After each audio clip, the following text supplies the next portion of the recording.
हाय, hello, नमस्कार everyone. Good morning to everyone. तर माझं नाव आहे गीता. तर आज आपण बघूया की स्ट्रेस फ्री लाईफ आपण कशी जगू शकतो.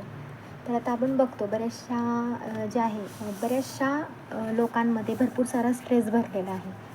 तर आपण बघतो हा स्ट्रेस घेत राहतो आपल्या डोक्यामध्ये सतत निगेटिव्ह विचार येतात. कितीही पॉझिटिव्ह राहायचा प्रयत्न केला तरी निगेटिव्ह विचार काय आपल्याला आपली पाठण सोडत नाही.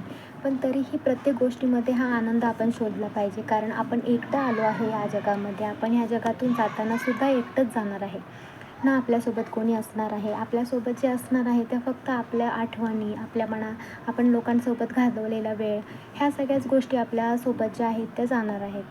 तर मग कशाला स्ट्रेस घ्यायचा? स्ट्रेस फ्रीच जगायला शिकायचं. कायम लक्षात ठेवायचं की एक गोष्ट, जास्त स्ट्रेस येत असेल ना, तर फक्त एकच गोष्ट मनाला सांगायची की मला खूपच छान असं स्ट्रेस फ्री जगायचं आहे.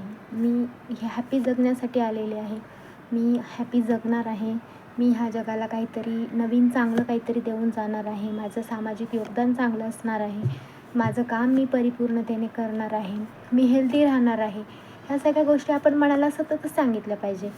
आणि आपण सतत प्रत्येक गोष्टीमध्ये हे पॉझिटिव्हच राहिलं पाहिजे. आपण छान असं हॅपी असं राहिलं पाहिजे. आणि स्माईल हा सुद्धा एक खूप छान फॅक्टर आहे. आपण एकमेकांशी बोलताना, एकमेकांसमोर येताना छोटंसं स्माईल, जे की आपल्या ओळखीची लोकं आहेत, त्यांच्याशी आपण छान स्माइली फेसने जर आपण बोलू शकलो, तर अजूनच आपल्या ज्या आहे स्ट्रेसफुल लाईफमध्ये आपण स्ट्रेस फ्री राहू शकतो. तर बघा कितपत पटतंय माझं बोलणं, आणि आवडलं असेल तर माझ्या चॅनलला लाईक करा, शेअर करा, सबस्क्राईब करा. थँक्यू.